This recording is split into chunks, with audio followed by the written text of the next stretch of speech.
오늘은 속회공과 이 44가 구원받은 성도들에 대한 삶에 대해서 오늘 나눌 텐데요. 이거 잘 사용하고 계시죠?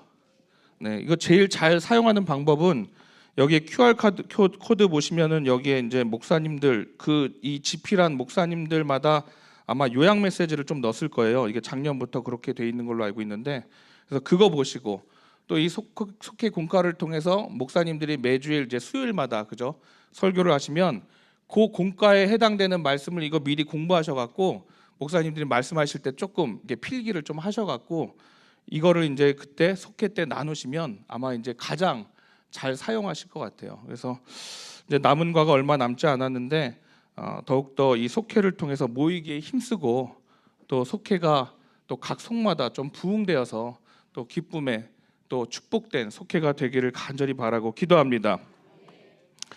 오늘 이 로마서 말씀인데 여러분도 잘 아시다시피 로마서는 바울에 의해서 쓰여진 말씀이죠. 아마 이 제3차 전도 여행 때 고린도 교회에 자신을 로마 교회 성도들에게 소개하기 위해서 이제 바울이 쓰게 됩니다. 근데 대부분 이 로마 교회 성도들은 이방인들이에요. 그래서 자신을 잘 모르기 때문에 이제 소개하면서 이 로마서를 쓰게 되는데 굉장히 이 사도 바울의 신학적이고 신앙적인 내용들이 많이 담겨져 있습니다. 그래서 하나님의 어떤 구원 계획과 언약의 백성으로서의 어떤 유대인, 이방인들의 관계에 대해서 이제 고민하면서 이 로마서를 쓰게 됩니다. 11장의 이 내용은 공과에도 나와 있지만 이게 첫 페이지를 이렇게 11장 148페이지를 펴시면 뭐라고 나와 있냐면 믿음으로 의롭다함을 받아 구원받는 칭의의 은혜에 대해서 설명하고 있습니다. 그러는데 칭의가 무엇이냐면 보통 이제 요한 웨슬리 목사님의 어떤 구원론의 단계를 보면 첫 번째는 선의 은총, 두 번째는 회개, 세 번째는 칭의, 네 번째는 거듭남, 다섯 번째는 성화, 완전 이렇게 됩니다. 그래서 선의 은총, 회개, 칭의, 거듭남, 성화, 완전에 이르게 되는데 칭의는 의롭다함을 얻은 거예요. 그러니까 내가 하나님 앞에 죄를 용서받고 믿음으로 이제는 하나님 앞에 의롭다함을 얻고 하나님의 자녀로서 어떤 새로운 관계를 맺음으로써 하나님 앞에 하나님의 자녀여 성도로서 살아갈 수 있는 것이 바로 칭의의 은혜, 칭의의 단계가 됩니다. 그래서 저와 여러분들에게도 그러한 은혜가 있기를 간절히 바라고 축원합니다. 그래서 이것을 좀 풀어서 설명하면 유대인들과 이방인들은 다 죄인이더라 이런 말이에요. 그런데 이 죄의 문제로부터 자유로울 수 없더라. 그래서 이 죄의 문제에 대해서 좀 규정 지으려고 이 구약의 이제 모세 오경이죠. 모세를 통한 이 율법의 잣대를 놓고 그 기준들을 들여다봤더니 이 율법의 요구 수준에 이를 만한 의인이 있을까요, 없을까요? 없어요. 율법을 통해 판명되었다시피 이 율법 613가지라고 그러죠. 이 율법을 통해서 하나하나 봤더니 죄인인 우리들에게는 스스로 우리가 의인으로 살 힘도 없고 방법이 없더라. 이것을 확인하게 됩니다.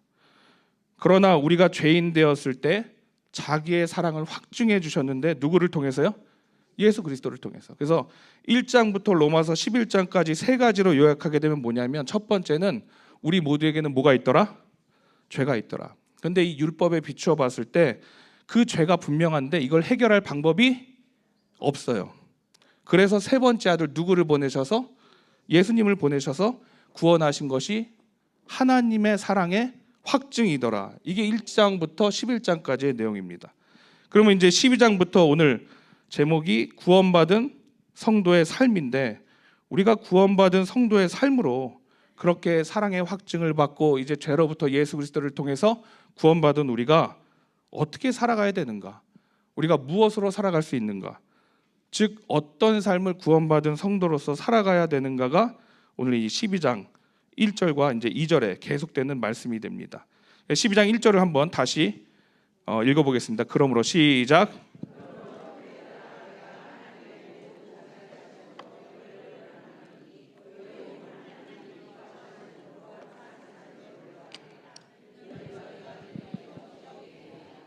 아멘. 너무 물 먹는 모습이 적나라하게 나와갖고 그러므로 형제들아 그러므로 그러므로를 가장 많이 들었던 적이 언제세요? 교장 선생님 훈화 말씀할 때, 그죠? 그러므로 뭐 그죠? 마지막으로, 그죠? 그래갖고 끝날 것 같이 했던 말씀이 안 끝나고, 하나만 더 한다면 너 떠드는 놈 나와, 뭐 둘리 여섯 여덟 너 말고 또 나와, 같이 나와, 이래갖고 또 혼나고, 비가 오는 관계로 마치겠습니다 하면 아싸 비 온다 너도 나와, 뭐 이러고 해갖고 안 끝났던 그 기억들이 있는데, 12장 1절의 말씀, 그러므로 형제들아 이러는데, 내가 하나님의 모든 무엇으로 오라 그러죠?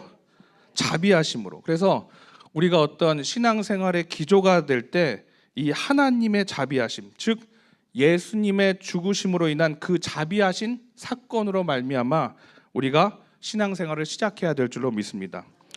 그러니까 이게 무슨 얘기냐 하면, 우리 교회에는 물론 참된 성도들이 참 많죠. 그러나 때로는 명분적 그리스도인, 그러니까 소위 무늬만 그리스도인들도 있게 됩니다. 친구 따라 어디 간다 그러죠? 강남 간다. 그 친구 따라 사실은 교회원분들도 많이 있습니다. 야, 교회 가면 참 좋다더라. 승익교회에 가면 어떤 병이 낫고 하나님의 역사가 이루어진다더라. 너 축복받아서 잘 살아야지. 성가대도 좋고 축복 찬양대도 참 찬양을 잘하고, 아멘. 사람도 사귀고 기도도 하면 응답받고 얼마나 좋냐. 그렇게 진짜 나왔더니 교회 나오니까 너무 좋은 거예요. 목사님 말씀도 좋고 사람들도 좋고 찬양대도 좋고, 또 교회 오니까 아주 큼직하고 뭐 오케스트라도 찬양도 좋고 너무너무 좋은 거예요. 봉사도 하고 좋은 일도 하고. 그러다가 이제 교회 생활을 잘하니까 리더 좀 해보라고 이제 어디 이렇게 세워주고, 그러니까 뭐 사람 만나는 거 좋아하고 이제 좋은 사람들 만나니까 또 리더도 하면서 뭐 교회 학교에서 봉사하기도 하고, 뭐 또 청년부 같은데 간사하라 그러면 애들 관리도 하고 참 보람도 느끼고, 그러다가 또 이제 국내 단기 선교, 뭐 남교교회도 갔었죠. 또 해외도 뭐 필리핀 선교도 같이 가자 그러면 너무 좋지, 시간도 남는데 가자, 그래갖고 또 열심으로 섬기기도 하고. 그러다가 이제 믿음이 좋으니까 집사 직분도 받고 권사 직분도 받고 또 일도 하고, 이제 뭐 십수년 이상 교회를 다니기 시작하는 거죠. 근데 문제는 우리가 신앙생활 하는데 정말 십자가 앞에서 내 자신을 내려놓고 회개한 적이 있는가 하는 거예요. 그러니까 그렇게 신앙생활 하면서 내가 인격적으로, 하나님 전화 오셨네. 하나님을 만나보았는가? 이 예수 그리스도가 죄인된 나를 위해서 정말 죽으셨는가? 이렇게 뼈저리게 좀 큰 어떤 회개와 어떤 예수님을 만난 그 경험이 생각보다 많이 없더라는 거예요. 그냥 교회 생활하는 거 먼저 배우고 그냥 교회에 익숙하게 이게 이 생활에 젖어 있다 보니까 십수년 그냥 다닌 대로 편하고 익숙하고, 그러다 보니까 이 영혼 한복판에 어떤 예수 그리스도와 진정한 십자가 앞에서 주님과 대면한 적이 없는 거예요. 내가 철저한 죄인이었구나. 십자가 그 사랑의 은혜로 말미암아 죄인된 나를 이렇게까지 살려주시고 주님의 은혜에 사무치도록 정말 뼈저리게 회개하면서 눈물 흘려가면서 회개한 적이 없는 거예요. 이걸 느낄 겨를도 없이 그냥 교회 생활에 만족하면서 살아왔던 거죠. 이게 이제 명분적 그리스도인이라는 것입니다. 그래서 성도의 시작은 하나님의 자비하심, 즉 십자가 예수 그리스도의 사건이 기준이 되어야 될 줄로 믿습니다. 오늘 제가 여러분들에게 질문을 드리면, 오늘 사랑하는 승익교회 성도 여러분, 여러분은 교회를 다니면서 정말 그 예수 그리스도의 사건이 나를 위한 사건이요 나를 위해 죽으셨다는 사실을 믿으십니까? 아멘. 주님이 아니었다면 내가 1분 1초도 살아갈 수 없는 죄인임을 여러분 믿음으로 고백하십니까? 아멘. 그래서 내가 살아왔던 어떤 내 타이틀, 내 이름이 아니라 그동안 내가 예배당을 다녔던 그 세월의 흔적들을 갖고 얘기하는 것이 아니라 정말 이 고백 위에, 우리가 십자가 위에 바로 서 있는가, 이거를 지금 사도 바울이 이 로마서를 쓰면서 그러므로 형제들아 하면서 1장과 11장의 모든 이야기를 하면서, 우리는 이전에 죄인이었고 율법에 비추어 봐도 분명한 죄인이요 사망의 권세 앞에 굴복할 수 없는 우리들이었지만, 그러나 누구를 통해 구원받았다고요? 십자가 예수 그리스도를 통해 구원받은 줄로 믿습니다. 그것이 우리를 향한 하나님의 사랑이요 확증이다. 그러므로 그 자비하심을 믿는 믿음으로 권하노니 부탁하노니 너희 몸을 하나님이 기뻐하시는 거룩한 산 제물로 드리라. 이는 너희가 드릴 영적 예배니라. 아멘. 그래서 너희를 권하노니 그러는 거예요. 파라칼로. 그러니까 사도 바울이 너희 모든 이 자비하심으로 말미암아 하나님의 말씀을 이제 그려하는데 정말 이렇게 해줄 수 있어? 정말 그래 줄 수 있습니까? 라고 하는 아주 이제 강렬한 어떤 겉면의 표현을 이제 이 성도들에게 이제 전하는 거죠. 어떤 부모님이 본인들이 하는 식당을 이제 두 아들에게 물려줬어요. 근데 잔소리도 안 하고 그러는데 이 두 아들이 너무 열심히 일을 하는 거예요. 어느 날 물어요. 야 아들아, 너희들은 이제 시작이고 식당 시작하는데 뭘 그렇게까지 열심히 해갖고 처음부터 이렇게 열심히 하니? 쉬엄쉬엄 해. 이제 너희가 앞으로 맡아서 할 일이 참 많으니까. 근데 이제 두 아들이 공통적으로 얘기하는 거예요. 아버지, 어머니 두 분이 그동안 이 식당을 얼마나 이 애착을 가지고 지금까지 이렇게 일해왔는지를 저희가 너무 잘 압니다.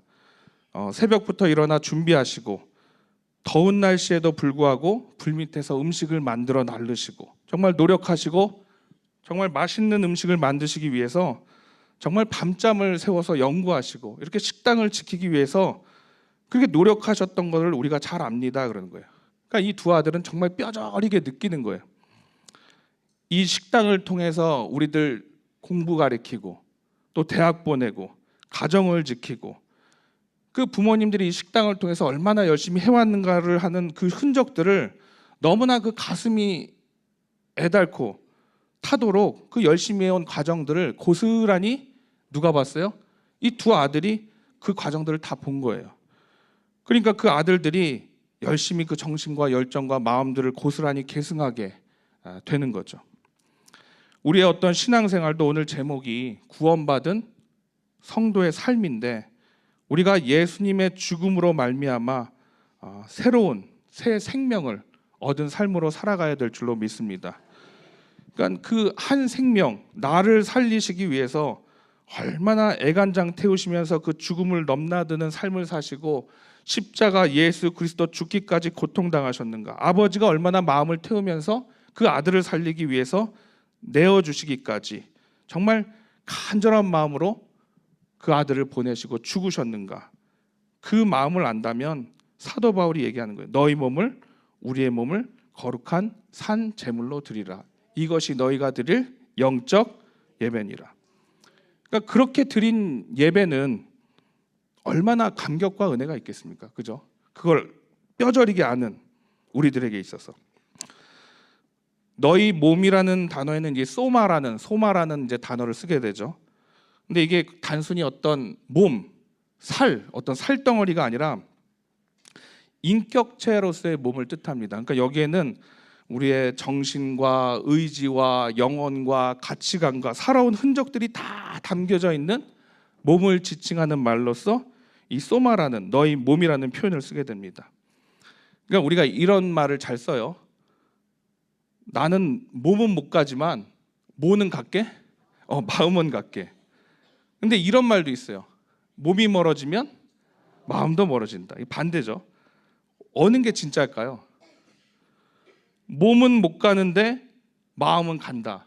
이거 약간 정신분열이에요, 솔직히 얘기하면. 그러니까 이게 가능하지 않다는 거예요. 적어도 예를 들면 우리가 선교를 가요.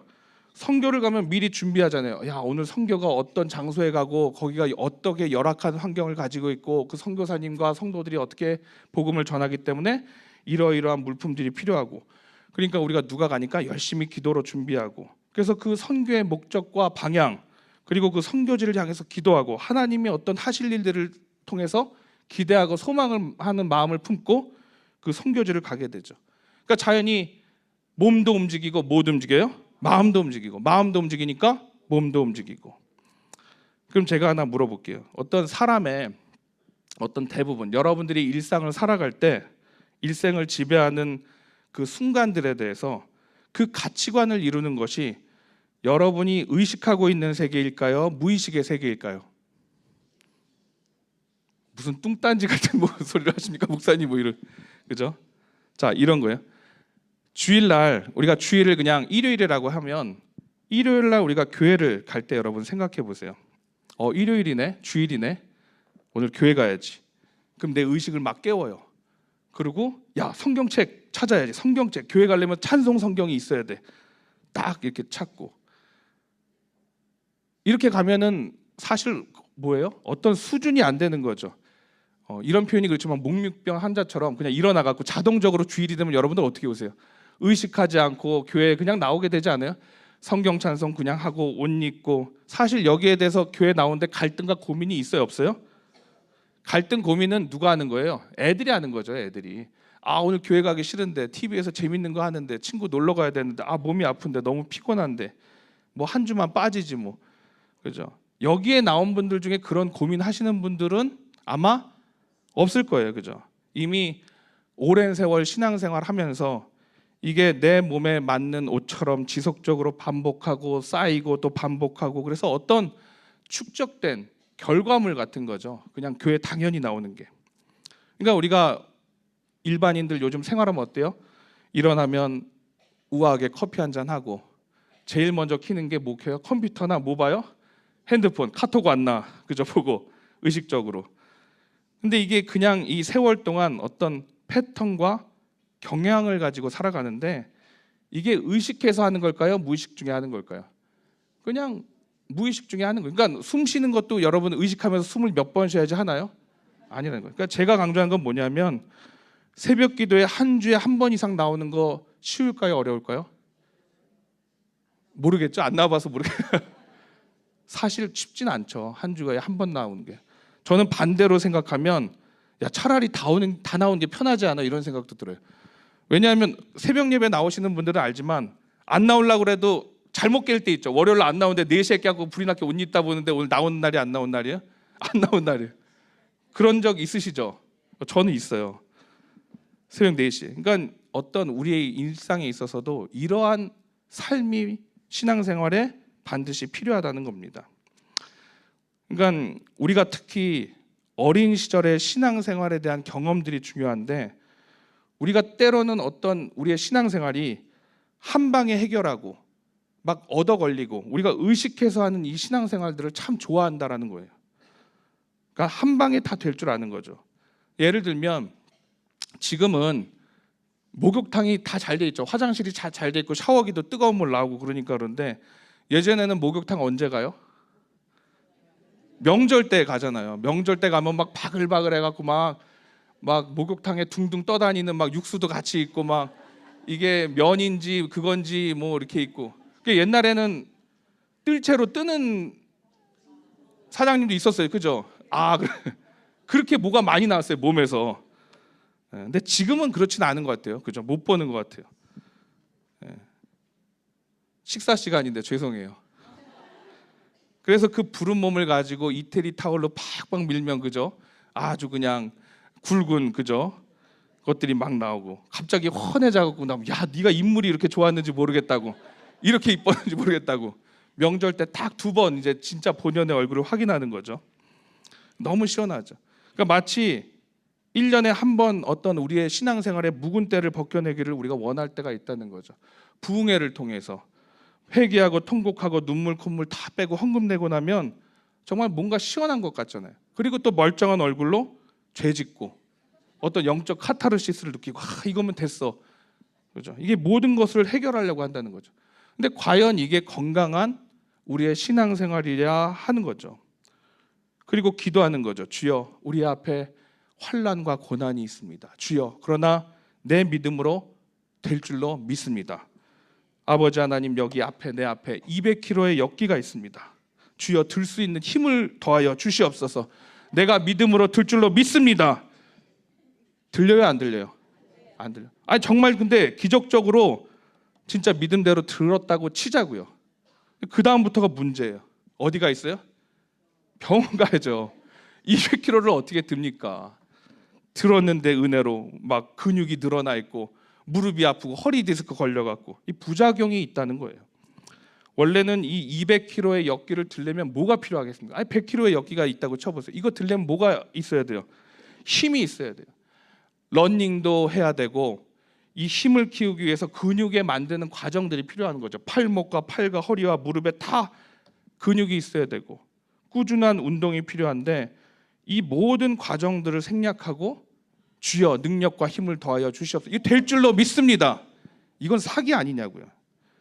그러니까 너희 몸을 하나님이 기뻐하시고 거룩한 산 제물로 드리라. 이것이 너희가 드릴 영적 예배니라. 그러니까 이 몸, 너희 몸을 연단하고 훈련해서 하나님께 드릴 수 있는 거룩한 산 제물이 되게 하라.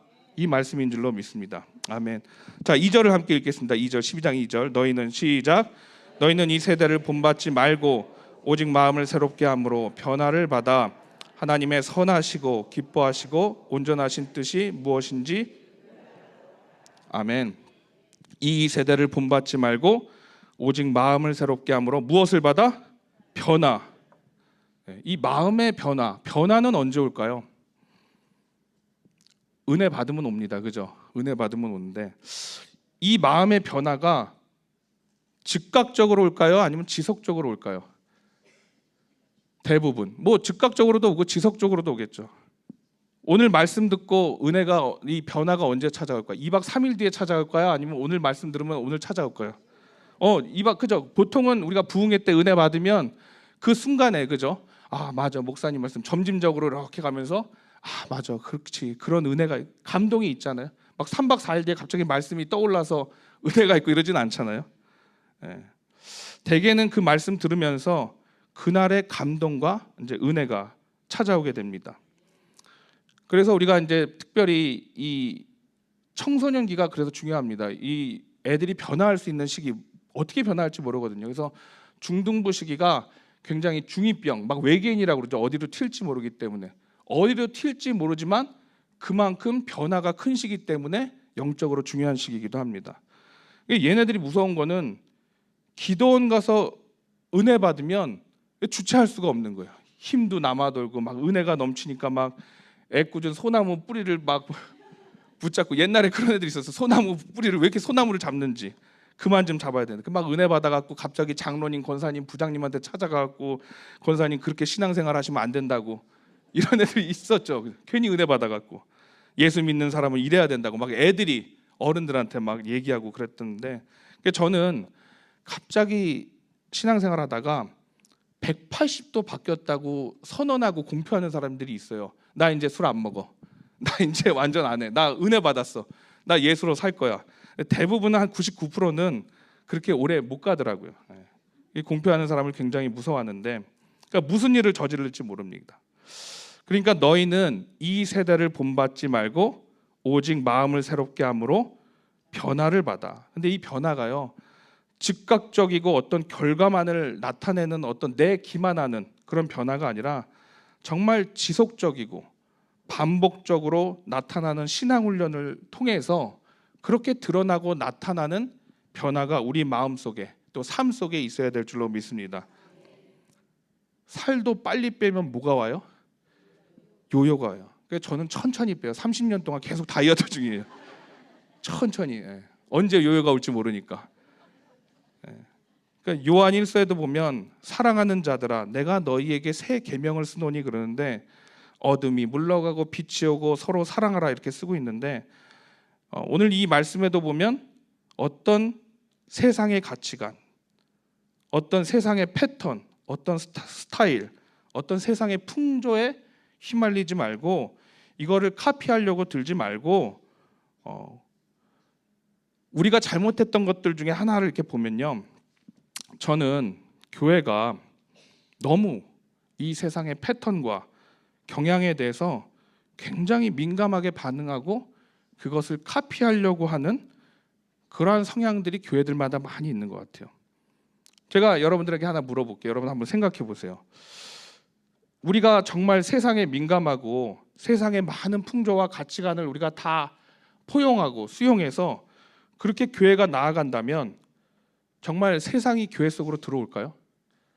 정말 세상 사람들이 야 교회는 저렇게 포용하고 이해력이 넓은 교회야 나 갈래 이렇게 할까요? 교회 공동조사 어떤 리서치를 통해서 보면요 늘 이 공통된 의견 특별히 뭐 젊은 청년기 아래 친구들의 이야기를 들어보면 물론 교회가 재미없어서 안 간다 이런 조사도 나오게 됩니다. 그러나 대다수의 많은 이유는 어떤 세상에 많은 복음들이 있는데 홍수처럼 떠밀려오는 그 복음들 앞에서 본인들은 진짜 순수한 예수 그리스도의 어떤 다른 복음, 메시지를 듣고 싶다라는 거예요. 그러니까 어떤 세상의 풍조에 휩쓸려서 말하는 것이 아니라 물은 여전히 맑고 흘러 넘치는데 정말 내가 먹을 정작 마실 물이 없다라는 것을 많은 사람들이 지적을 하고 있습니다. 물론 예배가 화려해지고 조명, 분위기 정말 중요해요. 이건 정말 중요합니다. 현대적인 예배 요소에 있어서. 그런데 그 본질은 무엇이냐? 이거를 고민할 사람들이 많지 않다는 거예요. 이걸 다 하기 싫어합니다. 그러니까 이 하루아침에 되냐는 거죠. 우리가 이 세상을 살아갈 수 있는 어떤 바른 진리의 말씀들에 교회마저 어떤 세상의 풍조에 따라가면서 크기와 양의 논리, 그러니까 이 성경은 잘 보시면 세상의 복을 그게 복이라고 말한 적은 단 한 번도 없어요. 오히려 우리가 세상을 닮고 카피하고 어떤 세상의 풍조에 따라가면서 우리가 세상의 풍조와 어떤 견해를 우리가 수용하고 이해하고 교회가 그것을 덮어서 발전해 나가는 것이 아니라 반대로 우리가 어떤 세상의 풍조에 삼키어지죠. 교회가 어떤 세상의 가치관에 오히려 동화되고 흡수되고 힘을 잃어가는 어떤 교회의 모습들을 여러분 많이 보고 있지 않으십니까? 그러니까 너희는 이 세대를 뭐라 그래요? 본받지 말라. 이게 뭐냐면 모세가 하나님의 명령을 들은 거예요. 하나님이 모세에게 명령하신 거예요. 너희들 이제 가나안 땅으로 들어가게 될 텐데 다 죽여라 그러는 거예요.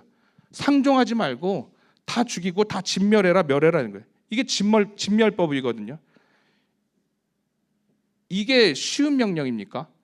우리가 아는 하나님이 다 멸하라는 거예요. 통혼하지 말고, 그죠? 이스라엘 백성들이 늘 말하는 게 뭐예요? 다 죽여라, 남김없이 다 사라지게 해라, 쫓아내라.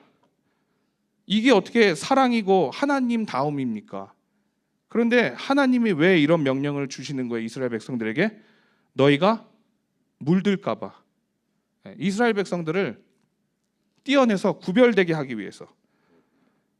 세상이요, 교회 속으로 이렇게 들어와 보니까 예전에는 부모님들이 야, 너 교회 나가라. 교회 나가면 그래도 이게 사람 되겠지. 그때 목사님도 그러셨잖아요. 그 조폭인 형이 너 어떤 목사님이지? 성함이 갑자기 생각 안 나는데 그 김광선 목사님. 교회 나가면 사람 될까 봐 조폭인 사람 그 형도 동생을 교회 보내는 그런 시기가 우리가 있었다고요. 교회 가면 무언가 바뀌겠지 삶이. 근데 요즘은요 세상이 교회 속으로 이렇게 들어와 보니까 똑같네. 교회가 더하네.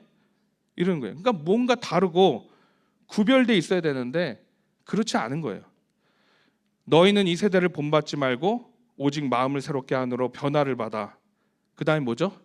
하나님의 선하시고 기뻐하시고 온전하신 뜻이 무엇인지 분별하도록 하라. 하나님이 기뻐하시고 선하시고 온전하신 뜻을 이루는 그 예배와 제사를 우리가 드려야 될 줄로 믿습니다. 정리하면 1장에서 11장까지의 로마서의 원래 말씀은 우리는 죄인이었어요. 율법에 이렇게 비춰보니까 진짜 죄인이에요. 이방인, 유대인 할 것 없이. 그런데 답이 없는 거예요. 그러나 주 예수 그리스도를 보내주셔서 그 십자가의 사랑으로 우리를 구원해 주시고 하나님이 그 사랑을 통해서 그 사랑을 우리에게 확증해 주신 줄로 믿습니다. 12장에 들어와서 그러므로 형제들아 그런 하나님의 값없이 주시는 은총과 사랑 그 감격을 통해서 모든 자비하심으로 그것을 아는 너희들에게 권하노니 너희에게 정말 부탁하노니 너희 몸을 하나님이 기뻐하시는 거룩한 산 제물로 드리라. 이것이 너희가 드릴 영적 예배니라. 늘 훈련하고 하나님의 그 말씀에 비추어 보면서 내 삶을 살아가라는 얘기죠. 너희는 이 세대를 본받지 말고 어떤 세상의 풍조나 가치관이나 패턴에 흔들리지 말고 오직 마음을 새롭게 함으로 변화를 받아. 어떤 즉각적이고 감정적인 어떤 이 마음에 휘둘리지 말고 지속적이고 반복적인 신앙훈련으로 다져진 그러한 변화를 통해서 날마다 하나님의 선하시고 기뻐하시고 온전하신 뜻이 무엇인지 분별하도록 하라. 그러면 하나님이 원하시고 기뻐하시고 구별된 예배와 거룩한 산 제사를 통해서 우리의 삶을 살아가면서 무엇이 구원받은 성도의 삶인지 날마다 생각하고 묵상하고 살아가야 될 줄로 믿습니다. 오늘 이 말씀을 잘 기억하시고 저와 여러분들은 이미 구원받은 성도요, 하나님의 십자가의 사랑으로 구원받고 사랑의 확증을 통한 하나님의 자녀가 되는 줄로 믿습니다. 그러한 특별한 하나님의 자녀로 살아가시는 저와 여러분이 되길 바라고 날마다 주님과 함께 동행하고 축복된 길을 걸어나가는 모든 승리의 성도들이 되기를 간절히 바라고 축원합니다.